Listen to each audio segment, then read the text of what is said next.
Hey everyone, and welcome back.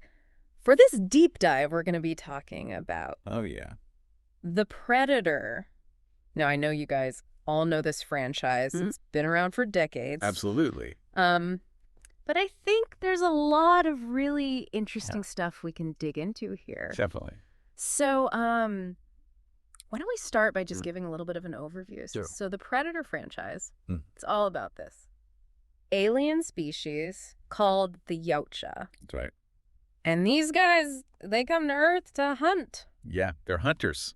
They're hunters. They're looking for the best of the best. Yeah, the most dangerous game. Most dangerous game. Which is interesting because sometimes that's other dangerous animals, but often it's us. Yeah, and that, I think, is what makes it so compelling, right? Yep. It's like this ultimate test of survival. Like what happens when humanity comes face to face with something that is so much more technologically advanced than we are. Yeah, and that's, I think, what makes it so fascinating. Right. It's that clash between our ingenuity and their technology. Exactly. And it makes you wonder, like, could we actually survive an encounter like that? I mean, it's a question that I think a lot of these films really grapple with. Definitely. And we see that playing out in all sorts of different ways throughout the franchise. Absolutely.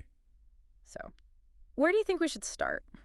Well, I mean, you got to start with the original, right? Yeah. 1987 Predator. Classic. I mean, yeah, that's the one that started it all. Yeah. And it's still, I think, one of the best. Absolutely. You've got Arnold Schwarzenegger. You can't go wrong with Arnold. You can't go wrong with Arnold. Ah. And you've got this incredible creature designed by Stan Winston. Oh, my God. It's just so iconic. That mask, dreadlocks. The mandibles. Yeah. Yeah, and that clicking sound. Oh, yeah. So creepy. Instantly recognizable. Absolutely. And it really set the standard for alien designs in cinema, I think. And it all takes place in this jungle setting. Yes. Which really adds to the claustrophobia, the sense of being hunted. You feel like you're right there with them in the jungle. Yeah. It's, like you said, it's a masterful blend of genres. Yeah. You got the action, you got the sci-fi. And the horror. Yeah. You never know what's going to happen next. Exactly. And I think what makes it so effective is that you don't even see the predator for a good chunk of the film. It's all about the build-up. The build-up, the suspense. Anticipation. And then when you finally do see it, oh, man. it's terrifying. It's worth the wait. It's worth the wait. And that's where we get that iconic line. Oh, you're talking about... If it bleeds, we can kill it. Classic. Classic. And it's not just a badass one-liner. Right. It actually tells us a lot about the Predator's philosophy. Yeah, like what do you think it means? Well, to me, it means that they're not just mindless killing machines. They see weakness as something to be exploited. Right. But they also respect strength and skill. Yeah. They're looking for a challenge. A worthy adversary. Exactly. And that's where that whole concept of the Predator's honor code comes in. It's not just about killing. Right. It's about proving yourself, testing your limits. It's a hunt. Yeah, a ritualistic hunt. And I think that's one of the things that really sets the Predator apart. Oh, absolutely. From other movie monsters. Yeah. It's not just a mindless beast. Right. It has a code. It has a culture. And that makes it all the more fascinating. Yeah, and it's something that we see explored in different ways throughout the franchise. Definitely. Like in Predator 2. Oh, yeah. Which takes us from the jungle to the concrete jungle of Los Angeles. It's right. Talk about a change of scenery. I know, right? I remember when I first heard they were making a Predator movie set in L.A., I was like, how is that going to work? Yeah. But it actually works surprisingly well. It does. You've got this intense heat wave blanketing the city. You've got gang violence. Urban chaos. And the Predator is just stalking its prey amidst all of this. It's like the perfect hunting ground for a predator. It's almost like a commentary on human society, right? Yeah, like we create our own jungles in a way. Exactly. Our cities can be just as dangerous as any rainforest. And I think Predator 2, it really digs deeper into that definitely. idea of the Predator's honor code. Yeah, we get that amazing scene. Oh, yeah. Where the elder Predator gifts Danny Glover's character a flintlock pistol. After their fight, which is such a small gesture. Yeah. But it speaks volumes. It does. Like, what do you make of that moment? Well, I think it shows that they have a history with humans. Yeah. That they've been observing us for centuries, maybe even longer. Right. And that they have a certain respect for those who earn it. It's like they're acknowledging him as a worthy opponent. Exactly. It's like, you fought well. You've earned this. Take this trophy. Yeah, it's like a mark of respect. And it also suggests that there's more to their culture. Oh, definitely. Than we initially thought. Much more. Like, there's this whole history, these traditions. This code of conduct. This code of conduct that we're just starting to glimpse. And it makes you want to know more, right? Oh, yeah. Like, what else is out there? What are the secrets of the Yautja? What are their motivations? Why do they hunt? What is their ultimate goal? These are all questions that I think the franchise continues to explore. Absolutely. In really interesting ways. And that's what makes it so compelling. Yeah, it's a franchise that's not afraid to evolve. Right. To take risks, to try new things. And sometimes those risks pay off. Definitely. Sometimes. Not so much. Not so much. But that's part of the fun, right? Yeah, I mean, it's all part of the journey. Keeps things interesting. It keeps things interesting, and it keeps us coming back for more. Exactly. So, I think we've laid a pretty good foundation here. Yeah, I think so. For our deep dive into the Predator franchise. Absolutely. We've talked about the origins, the themes, the honor code, the cultural impact. Then we've only just scratched the surface. Yeah, there's still so much more to explore. Yeah. So buckle up, everyone, because we're about to go even deeper into the hunting grounds of the Predator. Let's do it. That flintlock pistol. Yeah. It's like a little window into their past, right? Yeah. It's been here longer than we think. They've been watching us. Maybe they've even influenced us in ways we don't realize. That's a whole other rabbit hole. Rabbit hole, yeah. But you know, what's interesting is the franchise, it doesn't just stick with that kind of historical angle. Right. It explores different ways of being a predator. That's true. Like Predators, for example. Oh, yeah. Predator. Takes us off-world completely. To a game-preserved planet. Exactly. A planet where the predators... They've got their own little... hunting ground. Yeah, hunting ground set up. Yeah, and it's not just one predator. No. It's multiple predators. Yeah. Different breeds, even classes. Classes. Yeah, and the human... They're not just soldiers this time. No, they're killers. Yeah. Mercenaries, convicts. Yeah. The most dangerous game that humanity has to offer. It's like a battle royale. It really is. Of the ultimate predators. And it makes you question, like, who are the real monsters here? Right. Are we any better than the predators? Especially when you see some of the things that these humans are willing to do. To survive. To survive, yeah.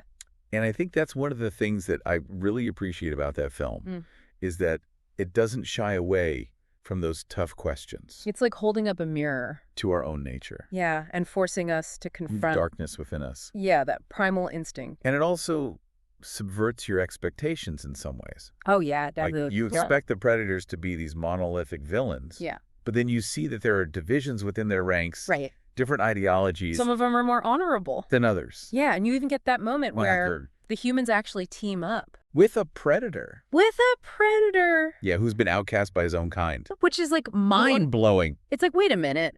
The enemy of my enemy is my friend. Exactly. And it shows that the predators, they're not just these... one-dimensional creatures. Yeah, they're complex. They've got their own motivations, their own struggles. And it makes them all the more interesting. So we've got this rich history of the predator hunting humans in various environments. We've seen them in the jungle. We've seen them in the city. We've seen them on another planet. We've seen them on another planet. And then the Predator 2018 came along. Ah, yes. And it tried some new things. It did. And I think it's safe to say that it divided fans. It definitely had a mixed reception. Yeah. I mean, what did you think of it? You know, I can see why some people didn't like it. Yeah. It was definitely a departure from the previous films. It was more comedic. Yeah, it leaned into the humor a bit more. And the whole genetically enhanced predator thing. That was a choice. But you know what I think it's important to remember? What's that? That not every experiment is going to be a home run. True. Sometimes you got to swing for the fences. And even if you strike out, you might learn something. You learn something. And I think the Predator, it did pave the way for Prey. Oh, absolutely. Which was a return to form in a lot of ways. Yeah. Prey was fantastic. So good. It was like a breath of fresh air. It stripped away all the excess. And just focused on that primal conflict between a skilled hunter and a technologically advanced alien. and the setting was amazing. The setting was beautiful. The Great Plain. Yeah, and it was so cool to see a Comanche warrior. Naru, Yeah, going up against a predator. using her knowledge of the land. For tracking skills. For ingenuity. It was a classic David versus Goliath story. But with a sci-fi twist. And it proved that you don't need all the bells and whistles. All the explosions. Yeah, to tell a compelling predator story. Sometimes all you need is a good hunt.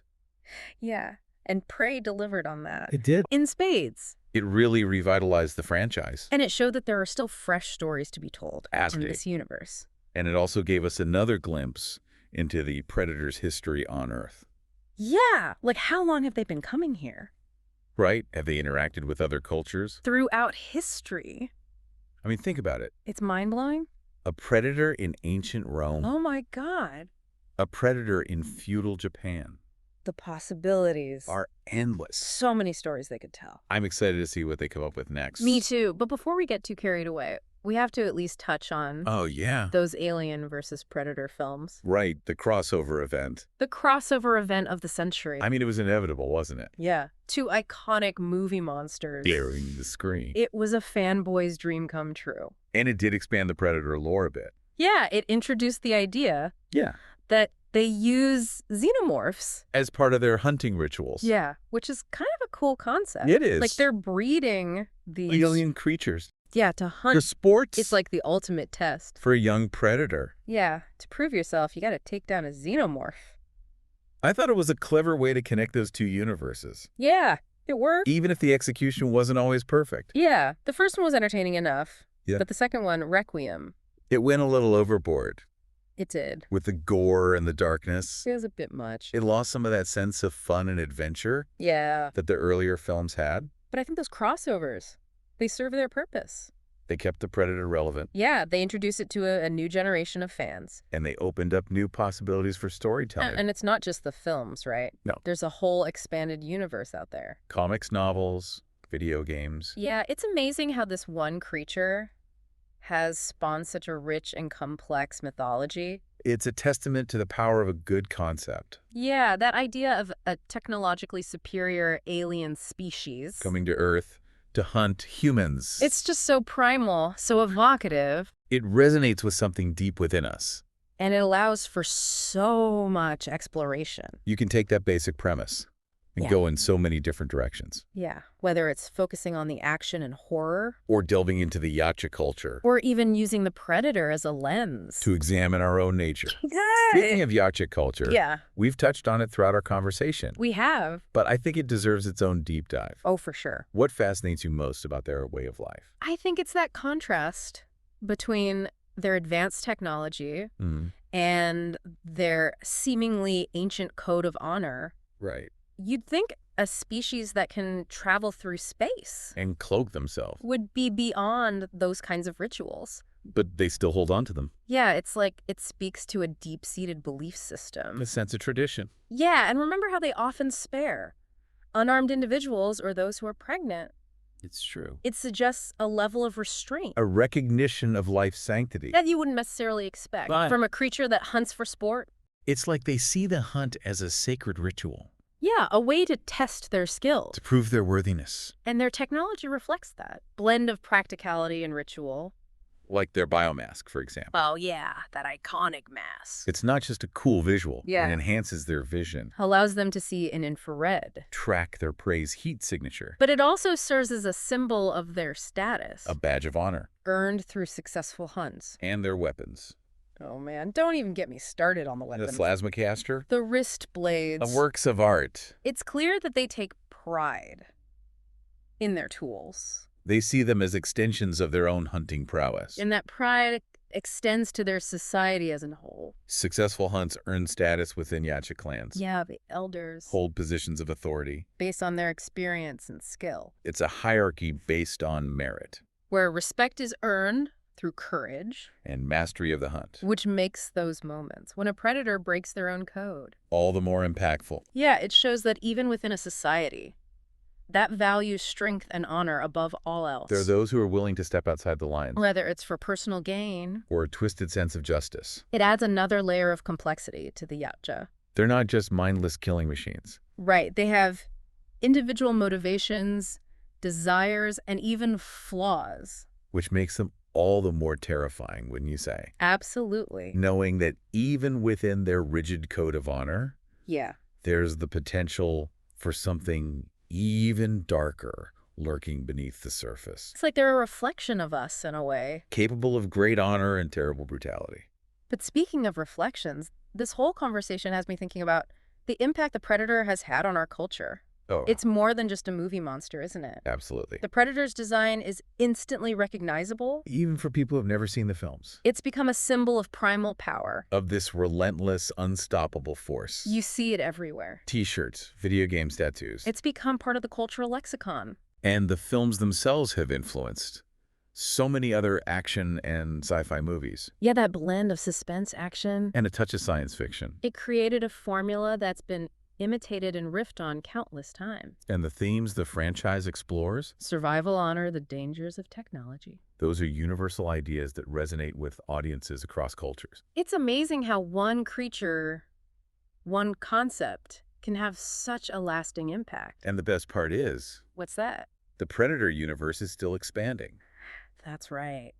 Prey proved that there are still fresh stories to be told. New ways to approach the mythos. I'm excited to see where they take it next. Me too. Yeah. Imagine a film that delves deeper into Yacha society, Oh, yeah. exploring their homeworld, their political structures, their internal conflicts. Or what about a film set in a completely different time period? Oh, yeah. We've seen glimpses of predators interacting with ancient civilizations, but a full-blown historical predator adventure would be incredible. The possibilities are endless. And as technology continues to evolve, I can only imagine how filmmakers will find new ways. To bring the Predator to life. Yeah, to make those encounters even more visceral and terrifying. I can't wait. But for now, I think it's time to wrap up our deep dive. Into the hunting grounds of the Predator. We've covered a lot of ground, Man. from the origins of the franchise. To the latest installments. We've explored the themes, the characters, the cultural impact. And we've delved into the fascinating world of the Yacha. But I think the most important takeaway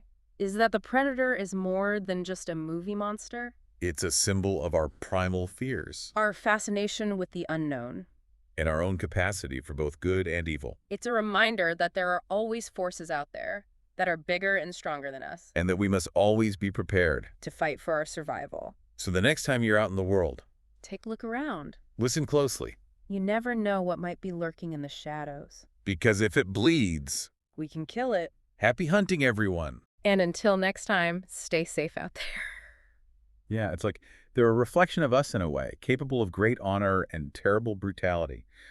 But speaking of reflections, this whole conversation has me thinking about the impact the Predator has had on our culture.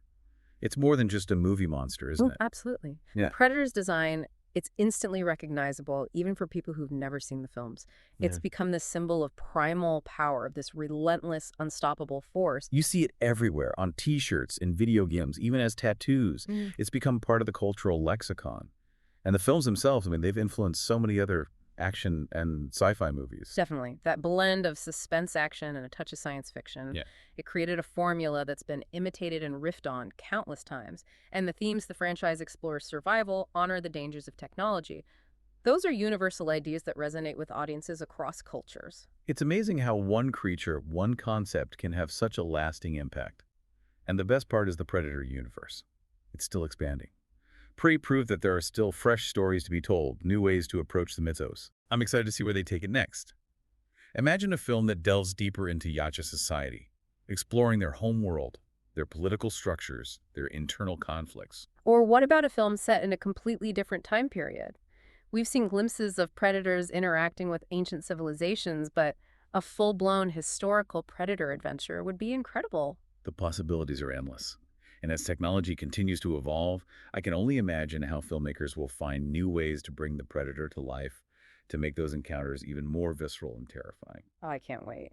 But for now, after our deep dive into the hunting grounds of the Predator, I have one last question for you to ponder. Does the Predator's code of honor make them more or less terrifying? It's something to think about as you go about your day. And hey, maybe keep an eye on the shadows just in case.